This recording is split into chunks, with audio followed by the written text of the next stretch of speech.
మనం గతంలోనే మాట్లాడుకున్నాం, క్యాలెండర్లో డేట్ మారుతున్న కొద్దీ గులాబీ పెద్దలకు ఉచ్చు బిగుసుకుంటోందని. ఇప్పుడు అదే ప్రాక్టికల్గా కనపడుతుంది. ఇన్నాళ్ల పాటు తను అన్నిటికీ అతీతుండి అనే రేంజ్లో ఫీల్ అయినటువంటి బీఆర్ఎస్ అధినేత కేసీఆర్ ఇప్పుడు విద్యుత్ కొనుగోళ్ల స్కామ్ ఆరోపణలపై ఫర్ ది ఫస్ట్ టైం ఆయన విచారణ ఎదుర్కోబోతున్నారు. ఓ బ్రేకింగ్ న్యూస్, మాజీ సీఎం బీఆర్ఎస్ అధినేత కేసీఆర్కు నోటీసు. విద్యుత్ కొనుగోళ్లు ఒప్పందాలకు సంబంధించి మీ పాత్ర ఏంటో చెప్పాలి, జూన్ 30 లోపు ఈ సమాధానం ఇవ్వాలి. కేసీఆర్ ఇచ్చే సమాధానం సంతృప్తిగా లేకపోతే ప్రత్యక్ష విచారణకు పిలుస్తాం. ఇది ఆ బ్రేకింగ్ న్యూస్ సారాంశం. సో వాళ్ళు వీళ్ళు కాదు, కొడితే ఏనుగు కుంభస్థలమే అన్నట్టుగా అంతా మీ ఏలుబడిలోనే జరిగిందిగా, సో మీరే నేరుగా సమాధానం చెప్పేయండి, ఓ పని అయిపోతుంది అన్నట్టుగా ఉంది విద్యుత్ రంగంపై విచారణ జరుపుతున్న జస్టిస్ ఎల్ నరసింహారెడ్డి కమిషన్ తీరు. ఈ కమిషన్ ఏర్పడగానే ఈ 3 విషయాల్లో ఛత్తీస్గఢ్ నుంచి పవర్ పర్చేజ్ అగ్రిమెంట్ ఒకటి, రెండవదేమో భద్రాద్రి థర్మల్ పవర్ స్టేషన్, మూడవది యాదాద్రి థర్మల్ పవర్ స్టేషన్. ఈ 3 కూడా టెండర్ ప్రక్రియ లేకుండా ఒక డైరెక్ట్ నెగోషియేషన్ ద్వారా ఇచ్చినాయని. మొదటిదేమో ఛత్తీస్గఢ్ అక్కడ పవర్ ఏజెన్సీకి, రెండేదేమో ఈ నిర్మాణానికి బిహెచ్ఎల్ కాంట్రాక్ట్ ఇవ్వడం. అయితే అందరికి లెటర్ రాసి దాదాపు 25 మందిని ఐడెంటిఫై చేసినాము. ఈ ప్రక్రియలో నిర్ణయం తీసుకున్న అధికారులు కానీ లేకుంటే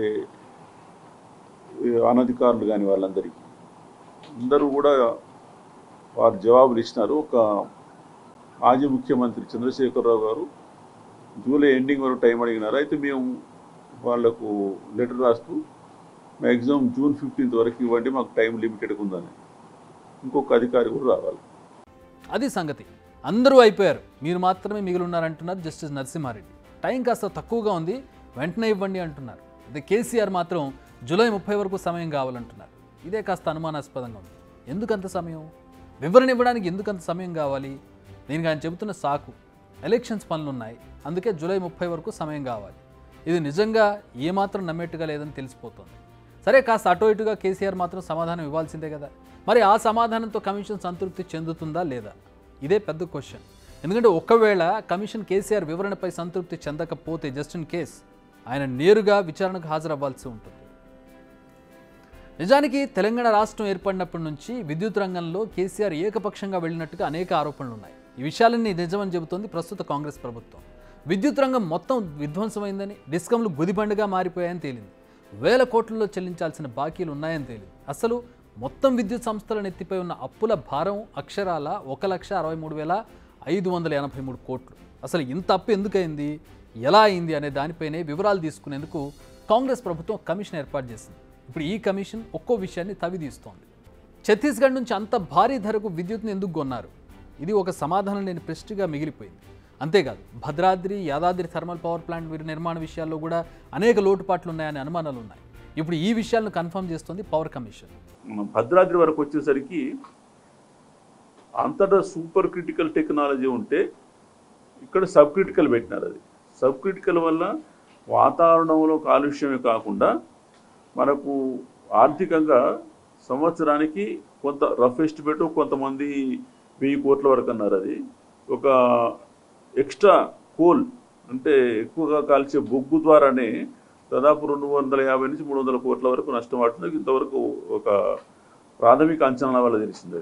టెండర్ ప్రక్రియను ఎందుకు పెట్టుకోలేదంటే అప్పుడు ఒక సత్వరంగా ఎమర్జెన్సీగా మనకు పవర్ తీసుకోవాలా, ఎందుకంటే ఎక్యూట్ షార్టేజ్ ఉన్నదని. కానీ మనకు రికార్డు చూసి తెలిసింది ఏంటంటే అది చేసుకునేసరికి అది మన ఎంఓయూ కానీ పీపీఏ కానీ 2 చేసినానికి ఆ పవర్ ప్లాంటే ఎగ్జిస్టెన్స్ ఉండేది. అది కన్స్ట్రక్షన్లో ఉన్నది. అది 2017లో ఇప్పుడు మొదలుపెట్టినారు. అది ఆ తర్వాత కొద్దిరు 3-4 సంవత్సరాలు సప్లై చేసి అది కూడా మానేసినారు. అది కొన్ని ఇబ్బందులు వచ్చి. కానీ ఎంటైర్ ప్రాసెస్లో మనకు ఎంత నష్టం జరిగింది అన్నది చూడాల్సి వస్తుంది. నిర్ణయం ఎక్కడ జరిగింది? ఇప్పటి వరకు 25 మందికి నోటీసులు ఇచ్చారు. ఆ 25 మంది వివరణ ఇచ్చారు, ఒక్క కేసీఆర్ తప్ప. వివరణ ఇచ్చిన వాళ్ళు విద్యుత్ శాఖలో కీలక పాత్ర పోషించిన అరవింద్, ఎస్కే జోషి, సురేష్ చందా, అజయ్ మిశ్రా కూడా ఉన్నారు. ఆఖరికి సీఎండి ప్రభాకర్ రావు కూడా విచారణకు హాజరయ్యారు. కానీ ఇంకా కొన్ని ప్రశ్నలకు మాత్రం సమాధానాలు దొరకడం లేదు. అందుకే కేసీఆర్ వివరణపై ఇప్పుడు క్యూరియాసిటీ పెరిగింది. టెండర్ ప్రక్రియకి ఎందుకు వెళ్ళలేదు, భద్రాద్రిలో మాత్రమే సబ్ క్రిటికల్ టెక్నాలజీని ఎందుకు ఏర్పాటు చేశారు? అధిక ధరలకు విద్యుత్ను ఎందుకు కొనాల్సి వచ్చింది? 100 కోట్ల పెనాల్టీలు ఎందుకు కట్టాల్సి వచ్చింది? మార్వా ప్లాంట్ నుంచి ఎలాంటి విద్యుత్తు రాకున్నా పాయింట్ ఆఫ్ కనెక్షన్ ఛార్జీల రూపంలో ప్రతి సంవత్సరం 400 నుంచి 450 కోట్లు ఎందుకు అక్కడ చెల్లించారు? తెలంగాణ నష్టపోయేలా ఒప్పందాలు ఎందుకు ఉన్నాయి? ఇలా ఇంకా చాలా ప్రశ్నలకు ఆయన సమాధానాలు చెప్పాల్సి ఉంటుంది. మరి కేసీఆర్ వివరణ ఎలా ఉండబోతోంది?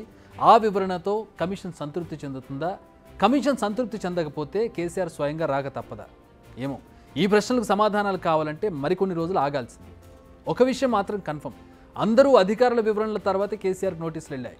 అంటే వారిచ్చిన వివరణలో అంతిమ నిర్ణయం కేసీఆర్దే అని చెప్పైనా ఉండాలి, లేదా వారు తమ పరిధిలో ఇచ్చిన సమాధానంతో కమిషన్ సంతృప్తి అయినా కాకుండా ఉండాలి. అందుకే కేసీఆర్కి ఏదో ఒక ప్రమాదం పొంచి ఉందనిపిస్తోంది. ఇది విద్యుత్ రంగం కథ. ఇక ముందు ముందు మేడిగడ్డ ఉంది, ఆ తర్వాత ఫోన్ ట్యాపింగ్ ఉంది. మరి ఈ విచారణలో ఎవరెవరు విచారణకు హాజరవుతారో చూడాలి. బిగ్ టీవీ అవుట్లుక్ కథనాలు నచ్చితే వెంటనే బిగ్ టీవీ ఛానల్ ను సబ్స్క్రైబ్ చేయండి.